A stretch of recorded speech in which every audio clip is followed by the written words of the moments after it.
our gold sponsor, who's our next talk today with NGA.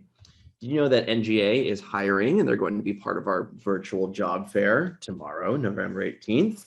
So this conversation is going to be with NGA, and I'm joined by Patricia Sasha Muth. Correct me if I'm pronouncing your last name right. No, you're doing a great job. It's Muth, yes. Okay, great. How you doing today? I'm good. How are you? I'm good, thanks. I noticed on Good. your chat here, you're listed as Sasha. Do you go by Sasha? Do you prefer I Patricia? I go by Sasha. Okay, great. I love a strong three name name. My mom actually, and my name is Hunter Lee Canning, Hmm. and she was like, "Well, if you ever just want to get rid of Canning, you can go by Hunter Lee. Just make it your That's own." true. That's true. Lee's also a good last name. Yeah. Yeah, yeah. So she's watching out. She was thinking for you. Yeah, she's a good one. She's a good one. Gail, love Mama Gail. Hmm. So I had the pleasure of getting to be a part of the NGA job fair last month. If you could tell us a bit about NGA, before we even get there, let's back up. You can tell me a bit, Sasha, about like your professional background and how did you get to your trajectory to NGA? Sure. I started I would call my professional career in the Air Force. I did Air Force ROTC through the University of North Carolina at Charlotte, and I was on active duty for 11 years. I was a manpower and personnel officer. So I had several assignments across the country. I landed at the Pentagon as my last assignment. Decided to make that decision to separate from the Air Force. And I did as every good person who's looking for another job. I created a resume. I passed my resume to my network.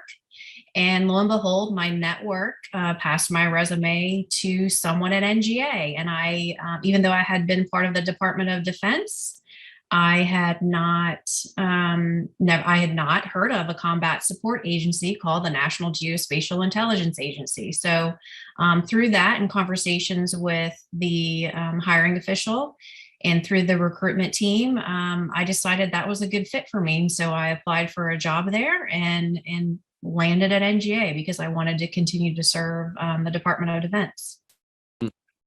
Wow, fantastic. And may I say thank you for your service as well, and thank you for Sure. being here.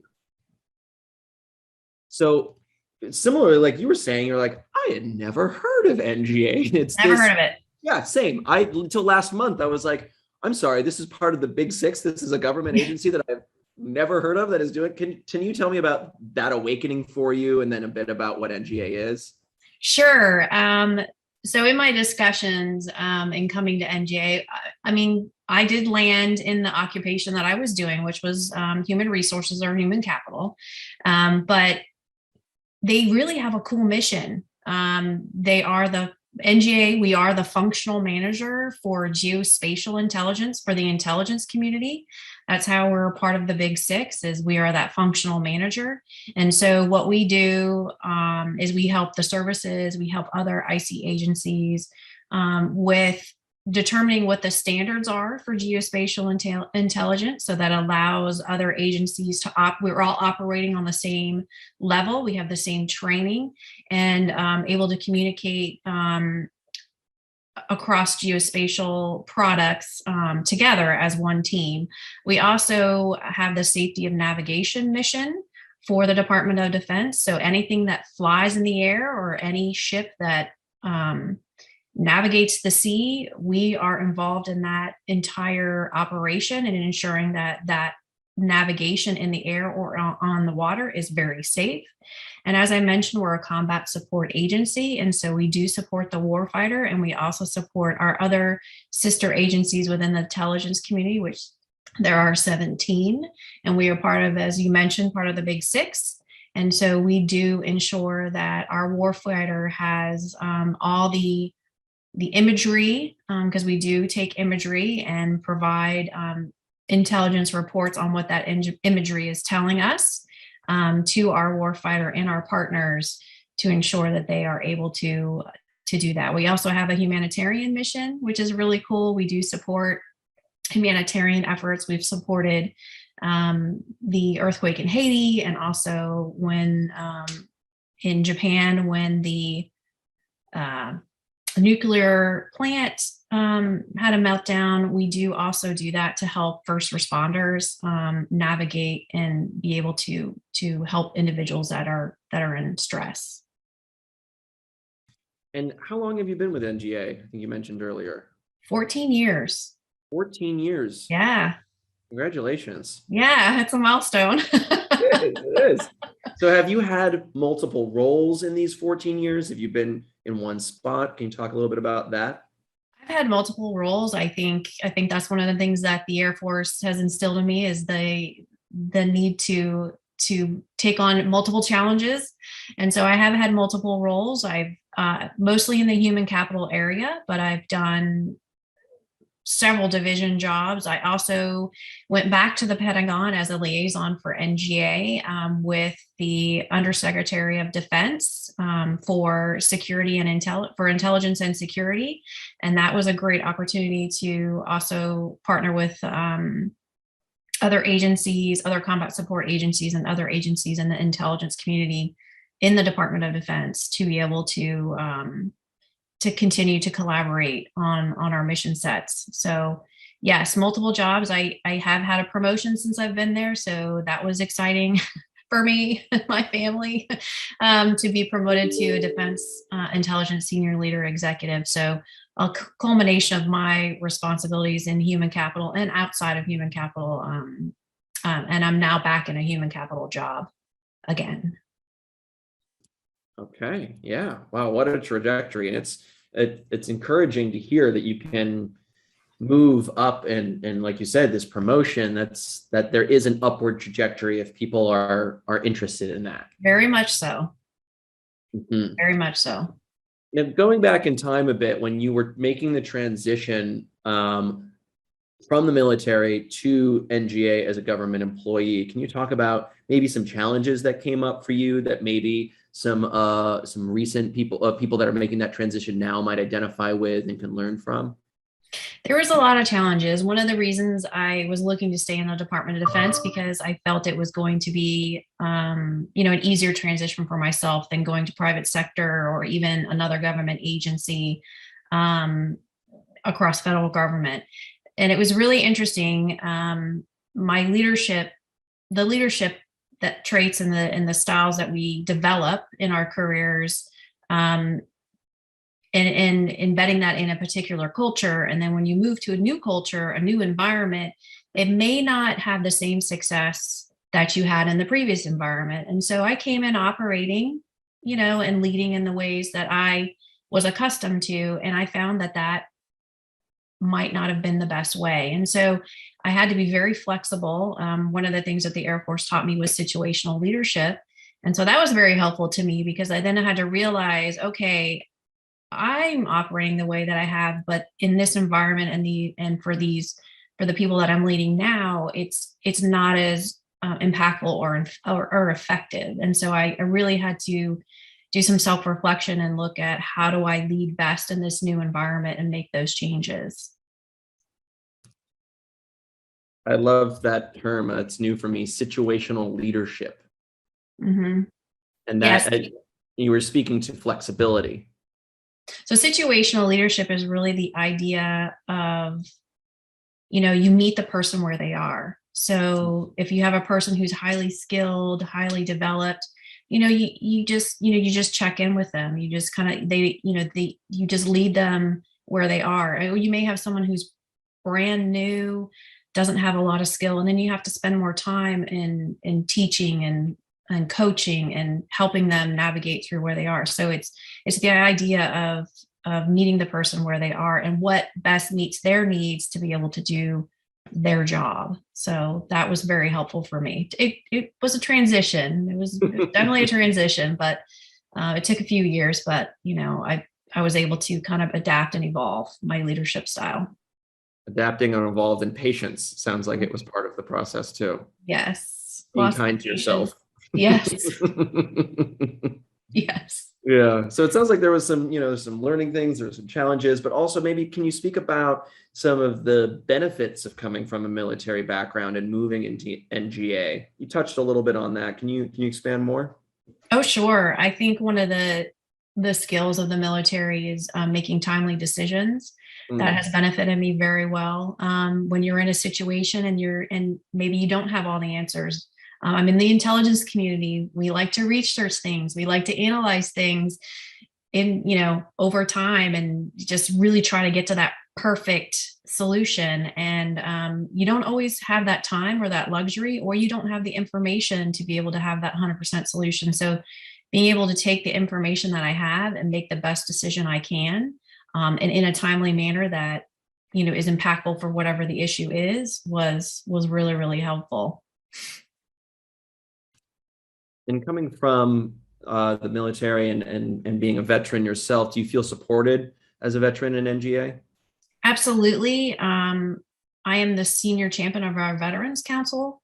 We have 41% of our workforce are veterans, and it's a robust network. I relied heavily on my veteran network when I first came to NGA because it was such a different environment. And, I remember the second week I was at work, my boss said, "Hey, I want you to go to the supervisor training." And I said, "Sure, absolutely." So I went to the supervisor training, and lo and behold, I sat next to another Air Force veteran, and he gave me the best advice that I had ever had. And he said, "Give it 2 years. You got to give it 2 years, this transition. It's just, you have to learn the politics of the organization. You have to learn how to navigate organizationally. You have to build your network. You have to, you're starting over in a lot of ways. A lot of ways you're not starting over, but in a lot of ways you are starting over." And so he gave me the best advice, which and was to just reach out to him and other veterans just to go, "Hey, I'm struggling, or I'm having a bad day, or oh my gosh." And I will be honest, I called the Air Force recruiter back and I said, "Hey, can I come back after duty?" Because it was, the first 6 months was really, really, really hard. Mm, A good hard, but it was hard. And so he gave me the best advice I had ever had, which was give it 2 years. And he was right. And he's still at NGA, and we're in different areas of the organization, but I have connected with him recently. I saw him and I gave him a huge thank you and said, mm, "I know you may not remember telling me this, and we've worked a little bit over the years together." I said, you don't remember telling me this, but I have to thank you because his advice helped me tremendously to really, when I was having a bad day or a bad week, just go, give it more time, give it more time." So mhm. How was his reaction to that when you told him? he was surprised, but I think that's how veterans are to one another. I know any veteran that comes to me, or if I find out they're a veteran, there's an instant connection and a bond. It doesn't matter what service you came from. There's an instant connection and a bond because you understand the experiences that you've all gone through. You understand the training, you understand just the environment that you've been through, again, regardless of the service. And there's an instant camaraderie and just a natural affinity for one another. And you kind of understand a little bit how each other works. Different acronyms or different terminology or different, missions, but you do kind of have an understanding of how you work in that environment, and it's been helpful. And the Mm, Veterans Council, as I said, is there to support veterans that work at NGA. That's our purpose. I was really excited to be able to have that opportunity to champion the Veterans Council and be able to be there to work through veterans issues, especially with COVID and mental health. We've really had a big focus on that, not only for just veterans, but for all of our workforce, and making sure that so many changes, very stressful, that we're able to support each other and get through any type of issue, and especially the pandemic. mhm. Yeah, it's a huge shift in the way we move through life, right? And our day-to-day operations changed. I think probably with you as well, a lot of it became remote. And Yes. so I'm curious, you've been with NGA for 14 years. You've got to be in-person community. And so now over the past year and a half, what has that been? You said, there's between the veterans, there's this this affinity, this common language, but is it through the Veterans Council now? How do you find each other? How do new people coming in, what's available to them as a new person coming in as far as community goes, community access? So we have a robust onboarding program. It's actually for 360 for a year. We call it the 365 onboarding program. So you come in to NGA and you have your week long, here's how you use your badge. Here's how you log in. This is where the bathroom is. This is where the cafeteria is. You have your kind of your introduction to the agency, get your mandatory First day of school.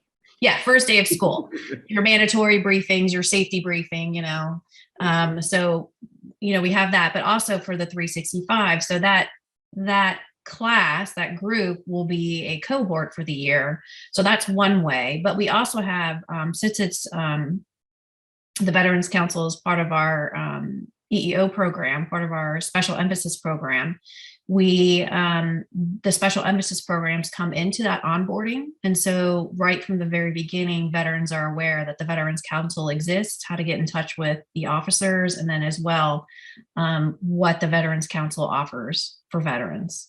Mm. And can you elaborate on what the EEO program is?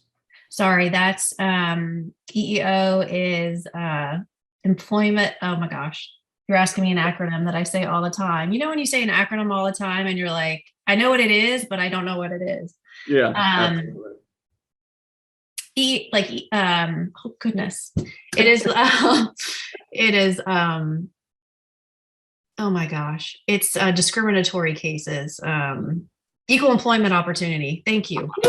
Right. I was going to get there eventually. Equal employment. So that's, so it's part of a diversity inclusion. So NGA has a large diversity and inclusion program. So there's not only a special emphasis programs for veterans, but there's also for the LGBTQ community, for African Americans, for Hispanics, for Asians.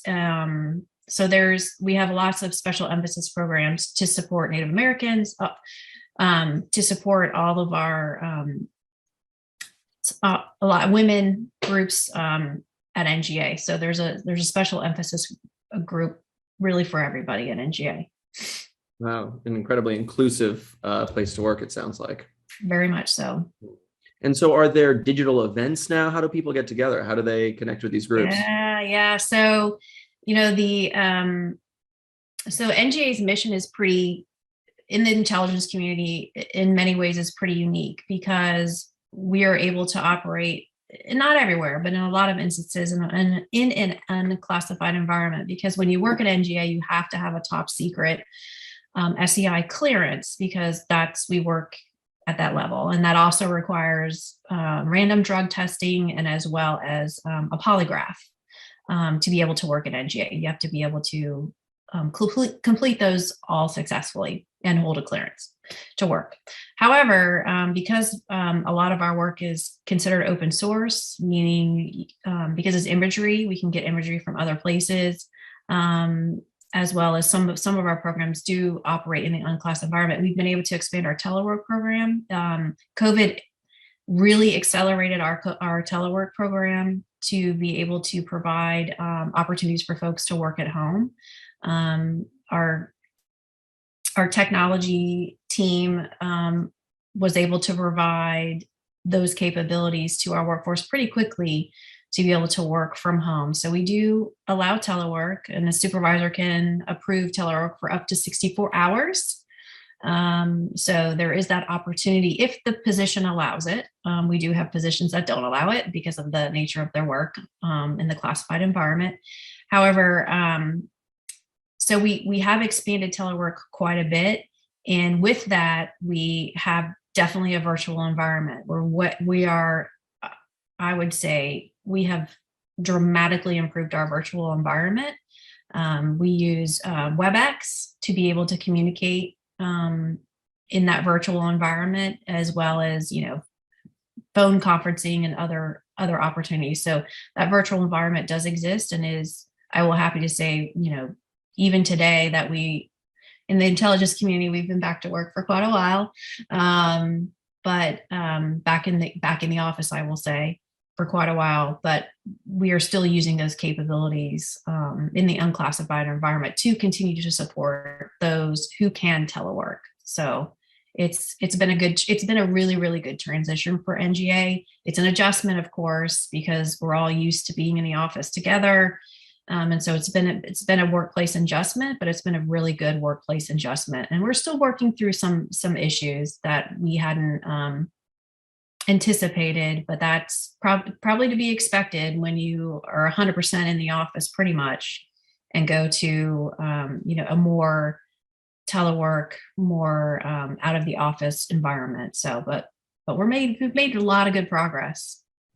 That's great. Yeah, it's such a fascinating time to see in most workforces right now, or ones that don't require physical labor, this hybrid that we are now figuring out. Or like how much of it can we do remotely? In tech it's one thing, but when you're talking about classified and unclassified information, and in a place that used to be like, okay, we're in the room, nothing leaves the room, so to speak, and finding that navigation now it's fascinating to hear about.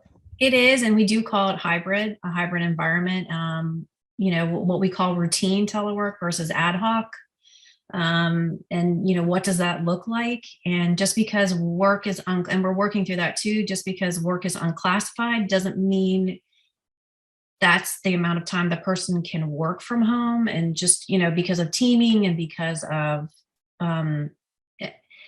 what your customer is doing. So if your customer is in the office but you're not, so there's a lot of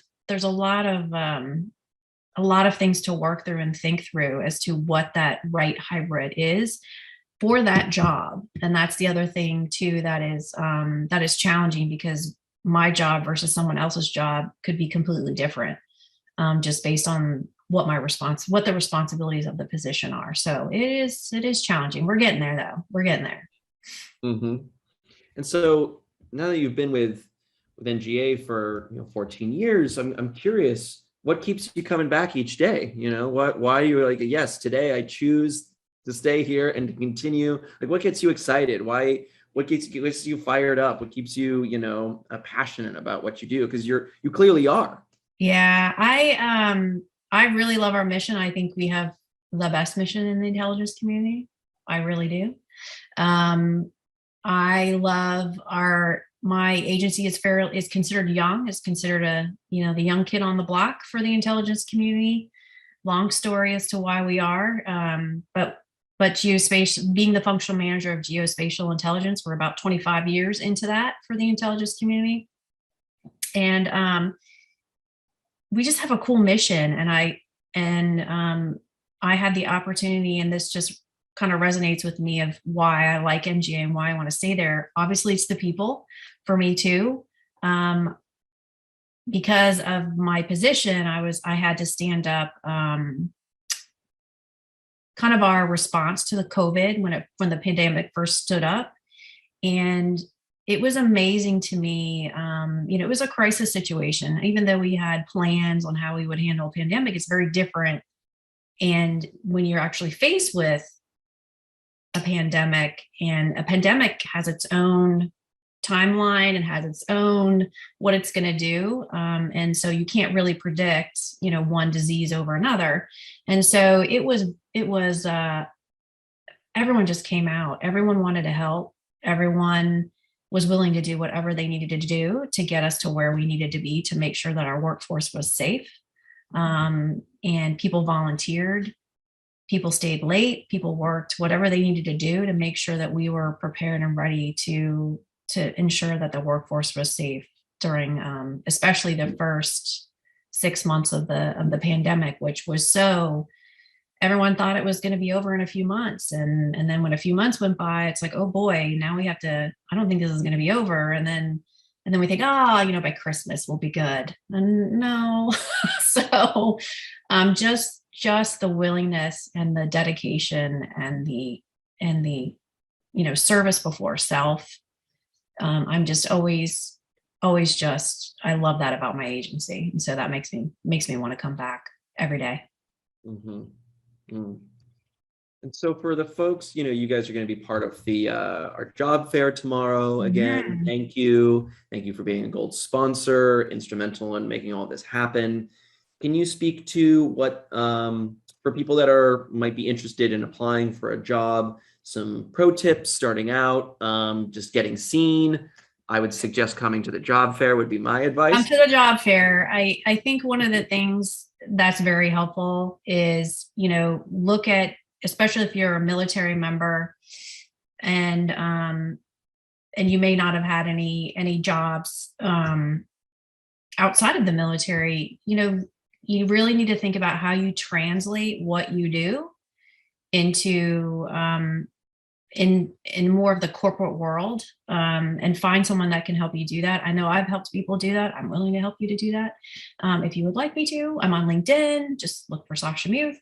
And that's a key one, is you want to make sure that you're not going to be discounted because it's not translating as to what that means based on the job that you're applying for.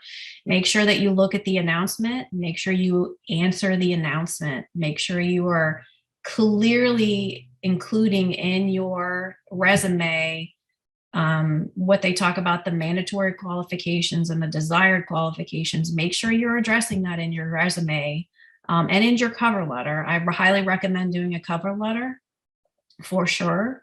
That will definitely help you, but find someone to help you translate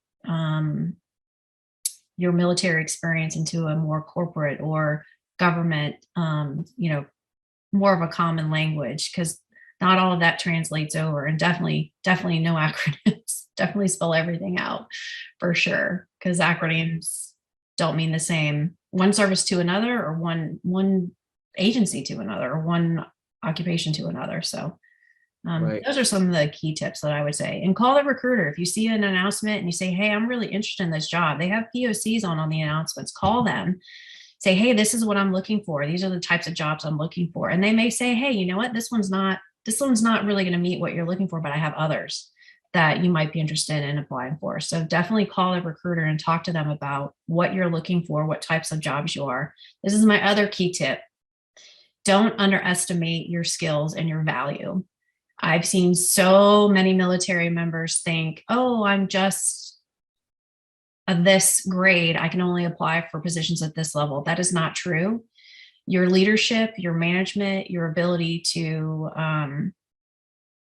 deliver in a crisis situation, all these leadership and all these beyond your occupation skills are very, very valuable. And so shoot for the moon. I shot for the moon, and it worked out for me. And I was really hesitant to apply for this particular position because I thought it was a grade too high. And so when I entered NGA, I was hired for it. And I remember asking my boss at the time, should I apply for this? Do you think I can do this? And he was like, absolutely. So don't undervalue your experience and your skills, because it is very valuable. That's really great advice. Last month, with the job fair, we had someone from NGA. They started out as an intern and they had moved Yeah. their way up pretty rapidly. It was kind of an amazing story. We love our interns. We have good interns. Yeah, so putting that out there. And I also love what you were talking about. And I've heard this quite a bit over the past few days here with our summit, of that translation of your skills. There was a great talk on Monday. I encourage the audience to look it up if you haven't seen it. It was about marketing yourself. Mm-hmm. And the speaker spoke a lot about that, where, you might not put exactly, if you put what you did in the military in military terms, people might not understand that. Right. But if you put leadership, promptness, Yes. exactitude, like all of these adjectives and stuff like that describe what you do, then the recruiter is like, oh, perfect fit. Right. Competent. We call it, competencies. Like I talked about, decision making, strategic thinking, those types of things. Business acumen. If you understand resources, if you understand the POM process, if you understand those things, that's business acumen. And so those are things that are going to resonate in being able to explain, what that is and how that translates. Mm-hmm. Well, Sasha, in the last minute or so here, can you let people know, you mentioned your LinkedIn. Is that the best way to connect with you, and any other things you would like to impart with our audience today? LinkedIn's probably the best way to connect with me. I would also say if you aren't able to make the fair tomorrow, you can go to intelligencecareers.gov, G-O-V, intelligencecareers.gov/NGA. And as I mentioned, all of our job announcements are there, as well as contact information. And it also talks a little bit more about NGA and the types of jobs that we have. It doesn't list all of them, but it talks about a lot of some of the types of jobs that we have at NGA and contact information. And again, I highly encourage you to reach out to the recruiter and the POCs on the job announcements if you think you're interested in, and talk to them about that, and make sure that it's a good fit for you. Great. And one last very pressing question. I noticed a little white kitty walk by earlier. What's their name? That's Milo. I'm actually surprised he didn't try to jump up here. I have two cats, they're brother and sister, Milo and Lily. And so usually one of them is trying to get in my lap or walk across the computer and, step on the keyboard. That's right. They had their own message to send. Yeah. I'm surprised they didn't. Yes, that's Milo. My cat would always sit on the keyboard on my hand. My hands could not move. And you're like, really? Really? Yeah, this morning I had my notebook up and she sat on it and wrong and it flipped, and I was on the phone, and you're like, oh my God. I was like, sorry, I'm working from home today. There's my cat. But now everybody gets it. So that's everybody gets it. Yeah, cool. Well, Sasha, this has been really wonderful. Thank you for your time, and thank you for your service. I really appreciate it. Thank you. It was really enjoyable. Good luck, everybody. Have a good day. All right, bye-bye.